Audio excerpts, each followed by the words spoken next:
some great building music by Big K.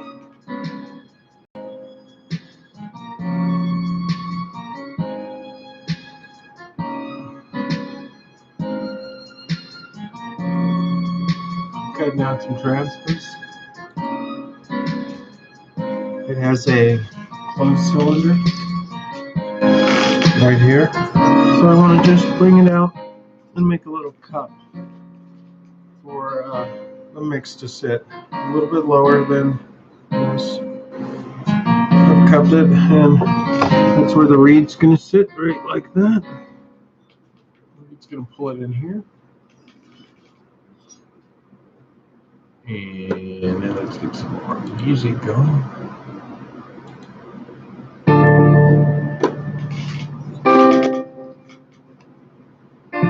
Just like that.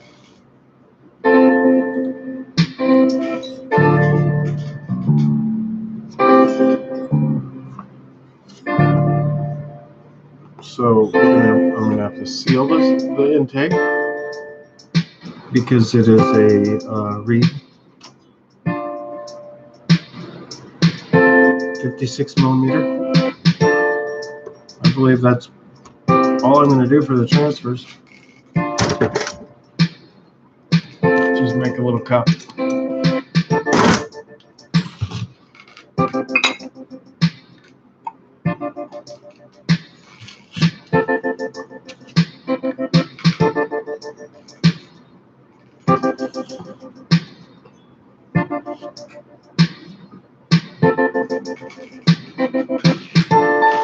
That's 56 millimeter.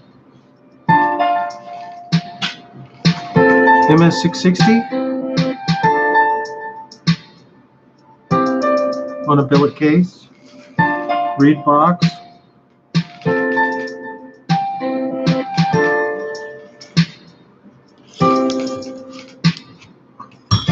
Have to put the clutch in and the crank.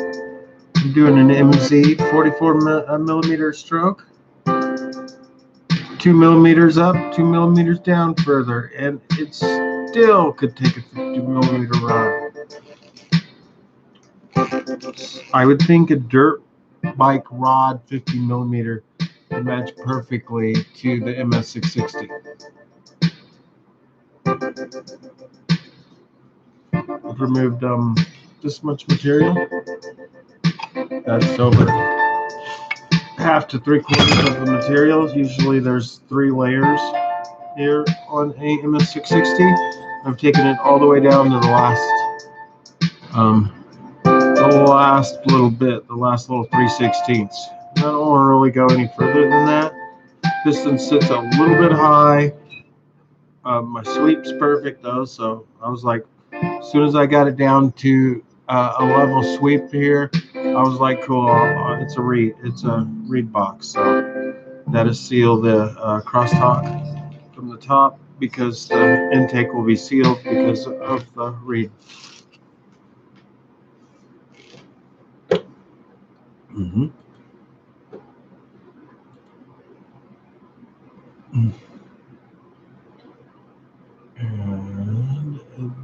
this one, I like this one a lot.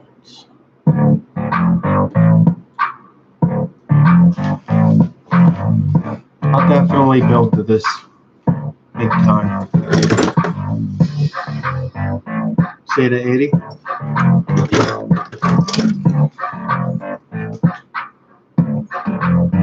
If 80. Balanced 80. 80. 38. Let's put it in a 38. Fuck it.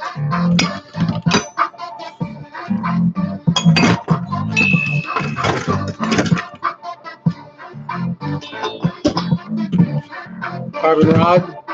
One of the hardest metals there is a carbon rod. Bucking arm. But boy, you talk about cutting that thing that's tough. Carbon rod fiber carbon rod is hard.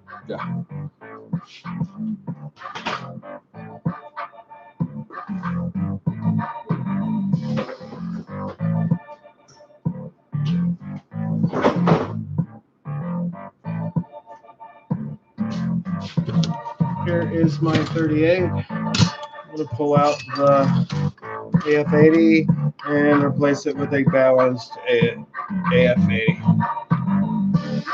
See the extra hole. Let's try it. Maybe put in some spacers. But actually I found that they spin pretty level even though it's like that. And here's the 38. Here's another 38. Start breaking it down.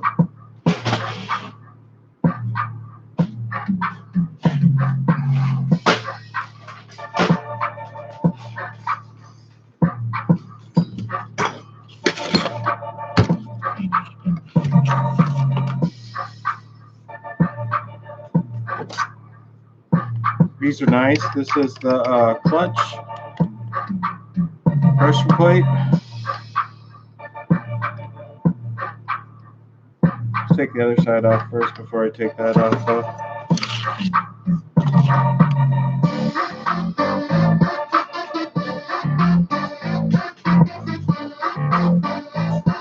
I never find my shift anymore.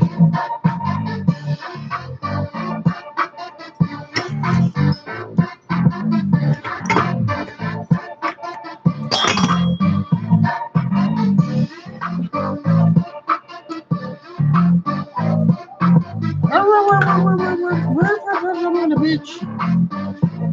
Dog.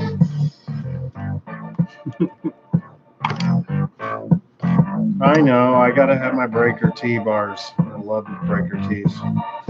T-bar means that it's a wrench.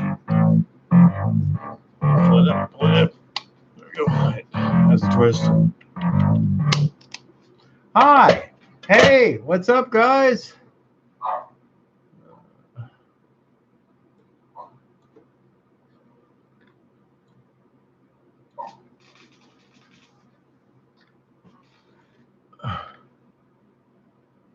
What piston am I going to use, Corey Allen? I'm going to use a 52 millimeter piston. Whatever's lying on the bench. I sent my Husqvarna 52 millimeter away, so whatever. Thanks for the thumbs up. And let's go to another song I got. He won't shut up. Right? Isolated.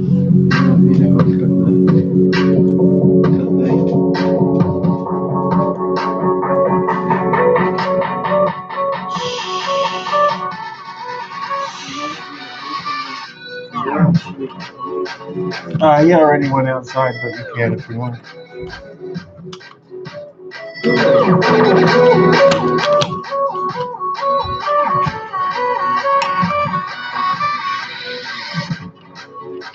Hey, Will, what's up? Hey, Elroy. What's up, guys? I'm just putting some build music on.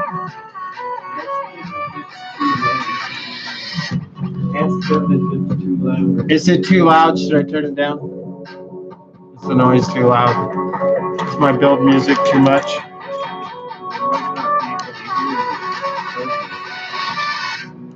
Is it too much, guys?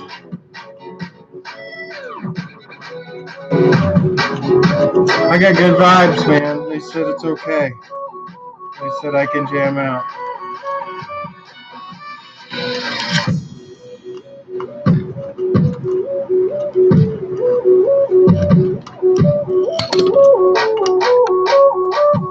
Okay, here's my clutch.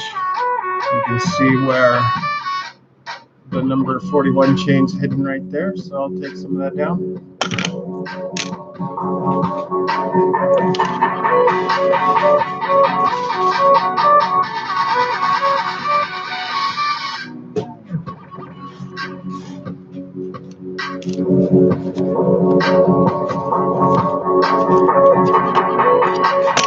Pull the bucking arms.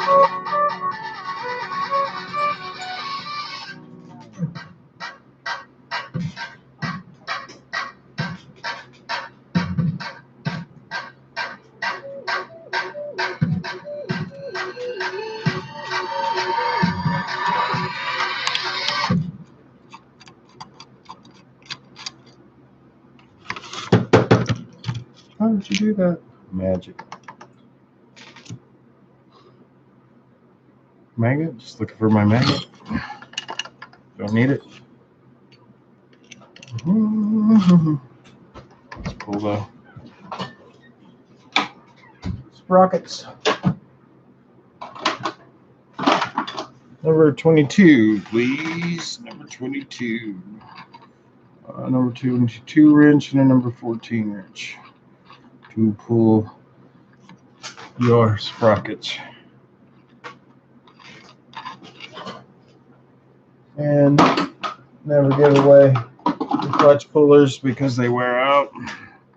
With every kit you make, keep the clutch kit. They won't last. You buy a good one though, they will. Yes, the dirt bike ones usually fit.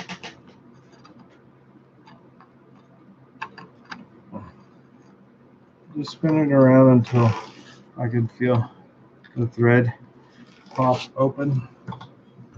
Grab a 22. Put it on a little further.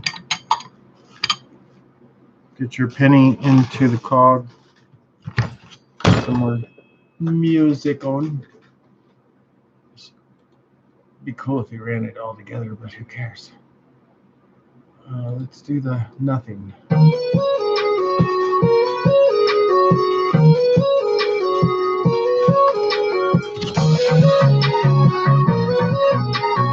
Anything for a penny.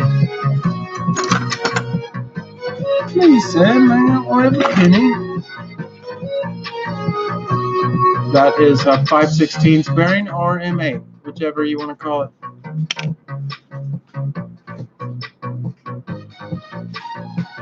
No pennies. No pennies.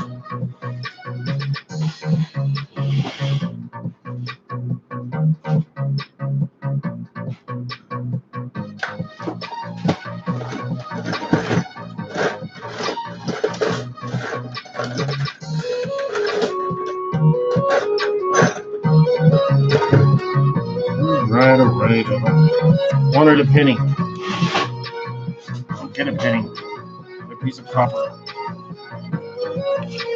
Okay, so we are spinning it that away. So the copper will place into it there.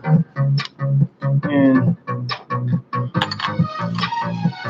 block the cog so I can twist it on for enough.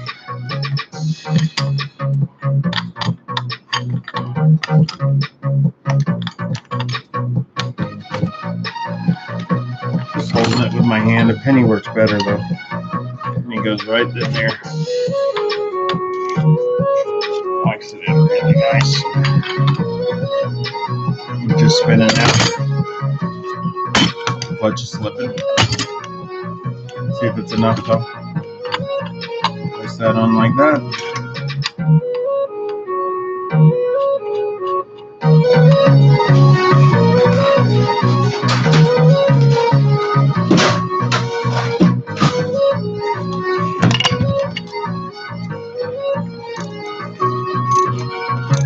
And it should just lift the sprocket right up. Okay.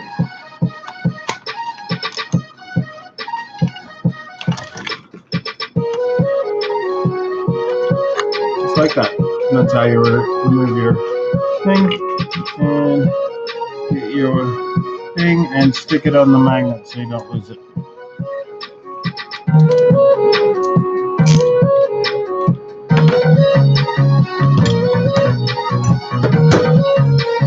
This one is a 415 sprocket. See how thin it is?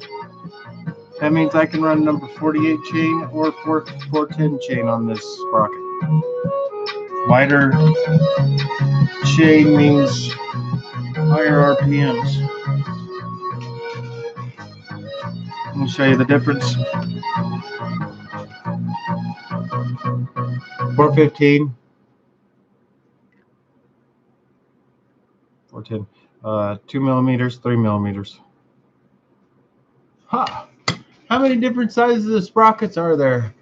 Well, How you get the two different sizes is if you order this from China for $1.99, they send you the 410. If you pay like $3 or $4, they send you the 415. That's how I do it. I always know that if I buy the $1.99 sprocket, they'll send me the 410 sprocket. And usually I could tell with the pictures, I could tell the thicker ones over the thinner ones. See that? They look different in the picture, in the close-up. But for the racers, they have 11 sprocket. I'd like to see a 9 sprocket, and I'd like to see other size sprockets for the front gear, but they're pretty rare. They're usually custom cut and usually over $20.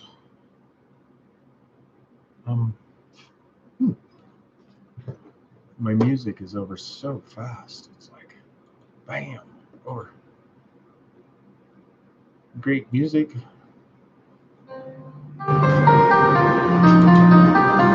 Okay, let's flip it over. Let's pull this gear.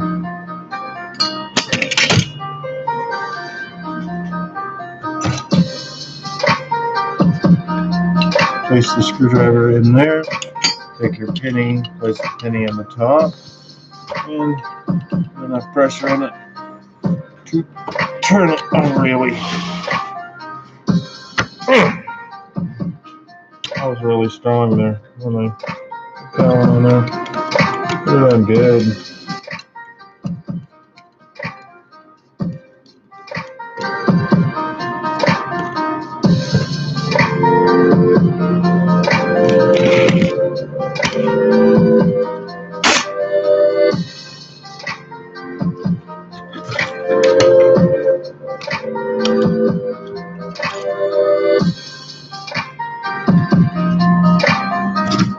Lock washer. Yeah, you like the clutch? These monsters slip the clutches like you wouldn't believe, man. I mean, that was the first thing that he did. The guy I just built the engine for, Jeffrey, took it up to 49 miles an hour. And then the next day it was like, I broke a Woodruff key. And then the next thing it was like, my clutch is on fire. Like, welcome to my world. Welcome to my world. That's what I say to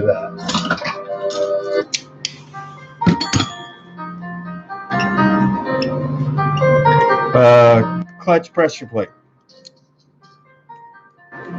There's clutch pressure plate, inner pressure plate, bevel, crank gear,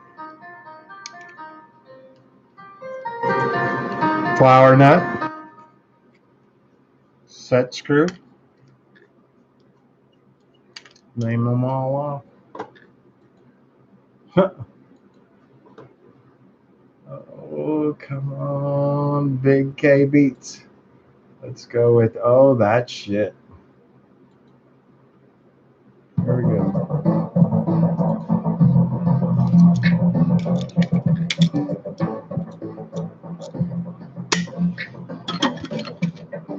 Kills me to build without music, and then I wear those headphones, and then nobody can hear me talk, or I can't hear anybody talk.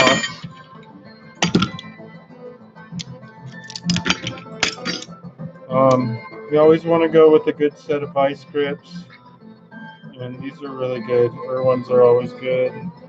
The original vice grip, but yeah. Reverse your puller.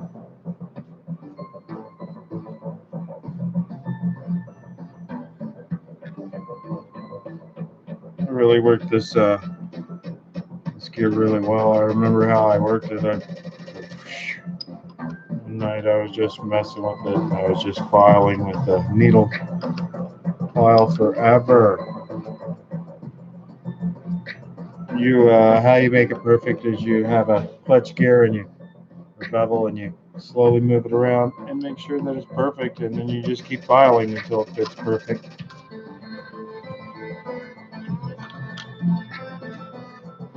Penny? No penny.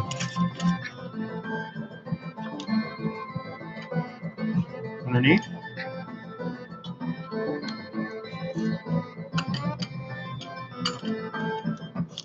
Lock your puller. Locking the puller into the threads. If you don't go deep enough with the threads, it will strip. If you go too far, you'll get it on where you can't pull it off. You want that happy middle part. What size piston does this one have? It's a 52 millimeter in a 38 Magnum. 52 millimeter. It's the hill climber. This is the one that I always tell people that are either heavy or have a lot of hills in their area. It's a real nice hill climber. And then I sent it to Ohio, where there's absolutely zero hills in Ohio. Ohio is the flattest place on the Midwest, I believe. Pretty flat, guys. And then screw it off the cog. Now see the work I did on it though? It's hard to see it, but each one of those bevels, you can tell the ones that I worked out. Those are regular, and then the wider ones are the ones that I worked out. Yeah, I sit around and do stuff like that. Okay, we've got that out. Let's get the key, Woodruff key out.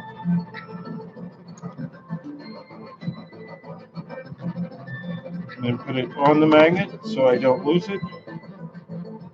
Always remind myself it's on the magnet. Okay, don't want to come out, so we will get out Mr. Tappity Tap. You say?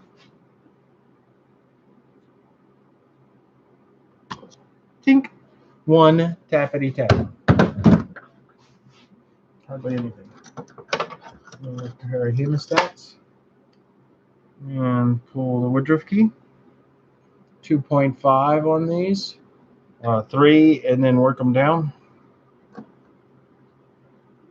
Or get a perfect 2.5 that's not worn on a Woodruff. Once you shear a Woodruff key, you should always go up to a 0.3 millimeter. Once you've sheared one, because you probably made your opening bigger when you sheared it, and that extra millimeter could help. Let's pull the Allens out and split the case.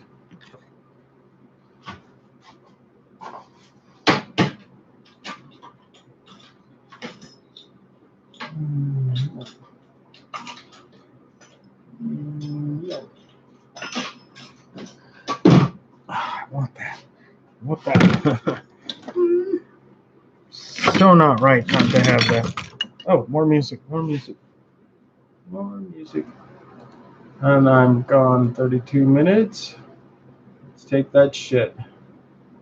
That shit is loud. Here we go.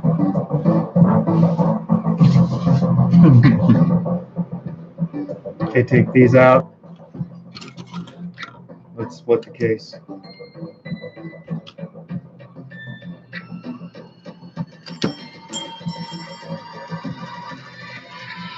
A little paint in there. Tappity tap.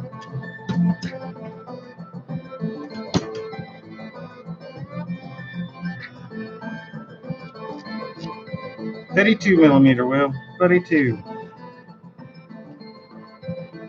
52. Tappity tap. Just to lock it in. You don't have to do that with any of them except unless they're painted. If they're painted, it's a good idea to a little tap to lock it in so it don't strip. The tubes almost the longest go into that side.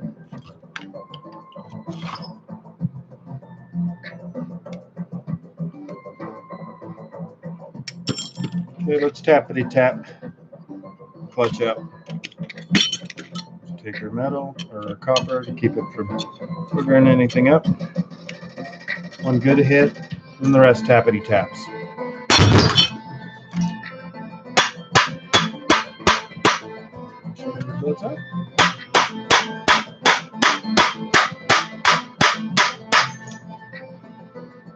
Coming out. Tappity tap. Tappity tap. There's my clutch in one piece. Look how nice that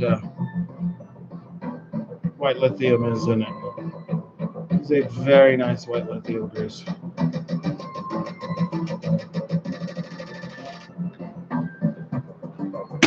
There's the clutch out. Magnet.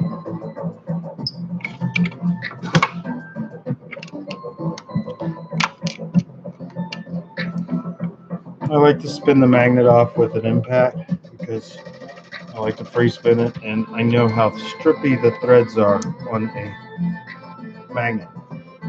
I like to be extra gentle with the magnet, so I like to spin it super fast. No, just kidding. That's a joke, guys.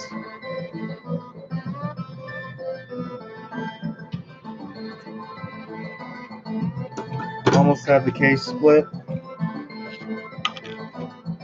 Pulling the magnet out, I could leave the magnet in, but usually locks up on there. Why am I doing the 38 right now? Because I want to try out this new build music. See if I have enough to split a case with. One wire at a time. Black, blue, red. And there's the magnet out. Or the magneto. That piece is called the magneto.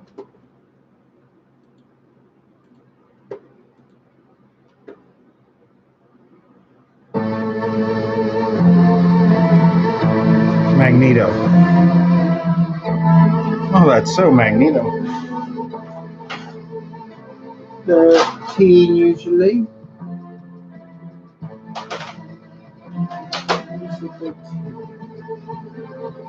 13. Sometimes 14.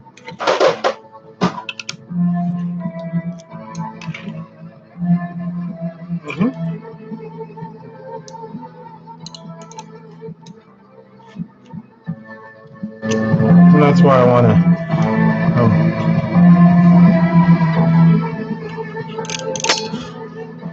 impact to spin it off. I'm going to grab my impact real fast. On the truck. Be right back.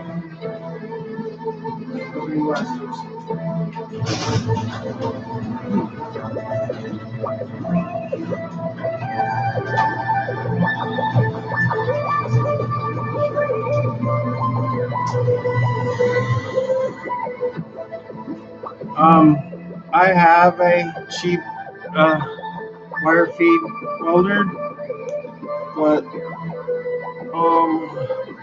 I'm not the best person to ask welding advice from. But I will tell you that's a piece of crap welder if it's $130 for a wire feed.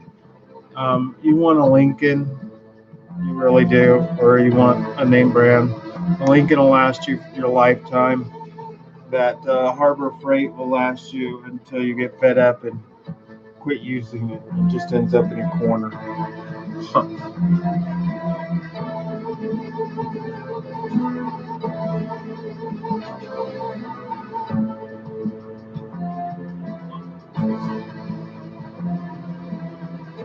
Look, my tool set. Look, my tool set.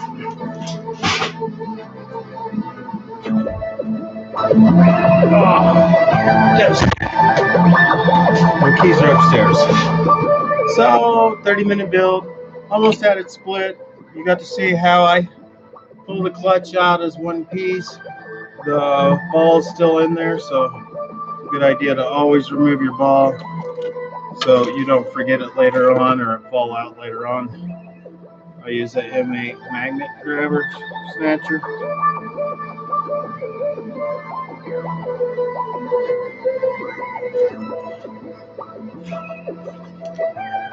And that one does not want to go in that hole. That's weird.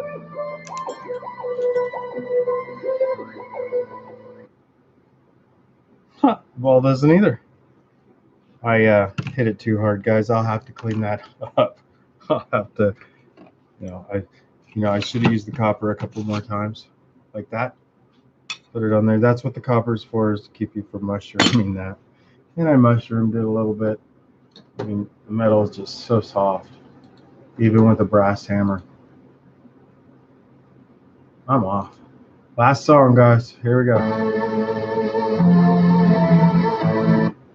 Oh, there we go. This is how many tracks I got. So, that's funny enough. That ball will not come out. Don't have to worry about that. But I'll run a little round file in there and clean it up. Maybe Dremel it out. Watch the threads.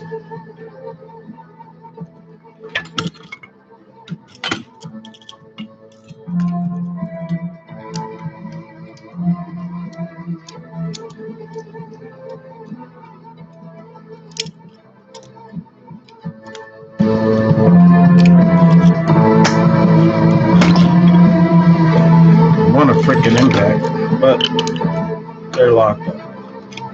So, make do with a pair of biceps.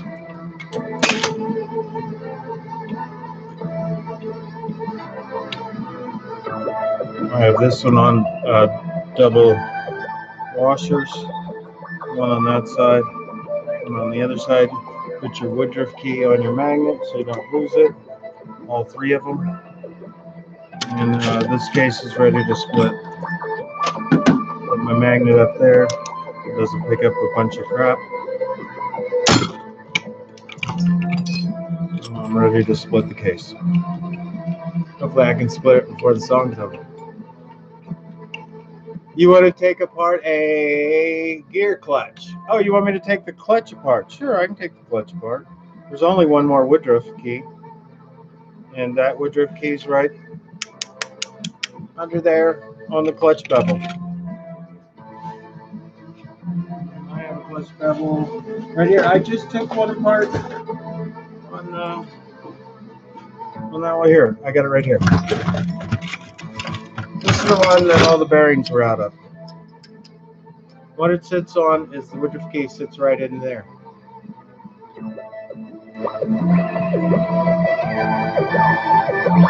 See that little Woodruff key right there? What it does is it sits on the shaft, and then the nut goes on there, and that's the only thing that holds the clutch. How the clutch is engaged is this. The ball pushes through here and pushes this plate out. And they just ride on these 3 pins. And that's how that works. Your two longest Allens or hex screws are going to be these 2. Ever wondered where the 2 longest ones go? It's usually right here on the top. This is the longest one in the unit. And then that one. Oh, and I'm out of music. I'll have to play the other song. No, not the other music. Here we go. Here we go. Let's break it down.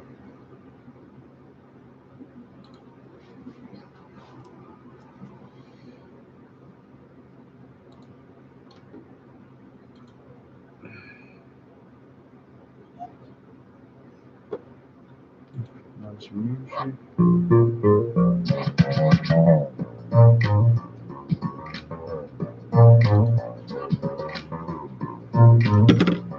One of my favorites.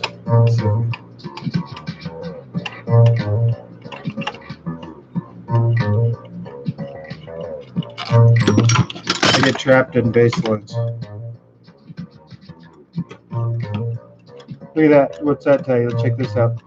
A cap screw, a regular screw, and it started coming undone and rubbing onto the clutch plate. Always make sure those 3 are tight. Take your shit apart all the time.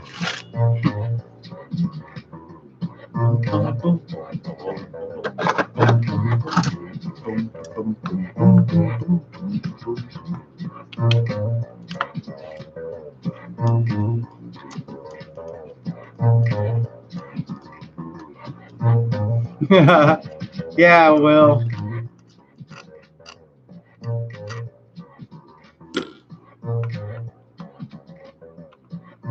Carbon rod, that stuff. Let's split this case. Split this turkey. Like a melon.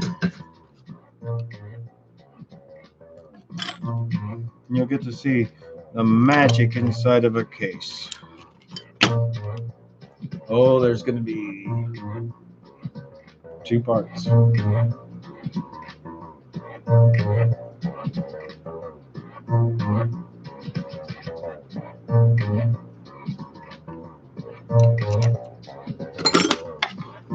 Try not to break your seal.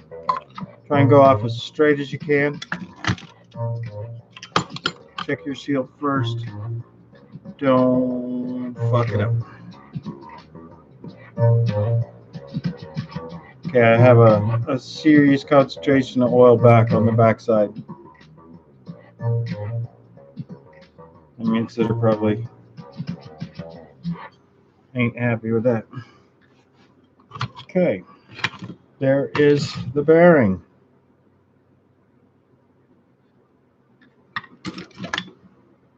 There is a little action going on there too.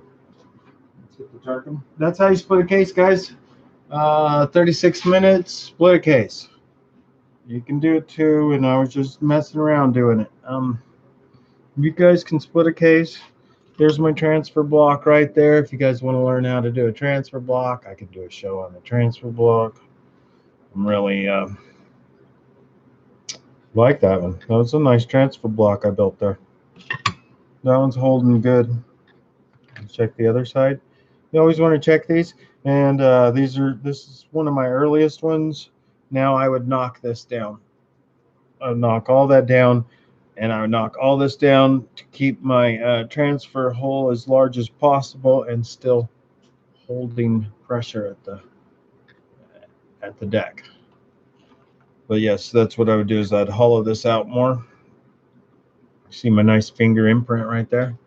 Now, that's how deep I used to go, is one fingerprint. Now I'll go deeper.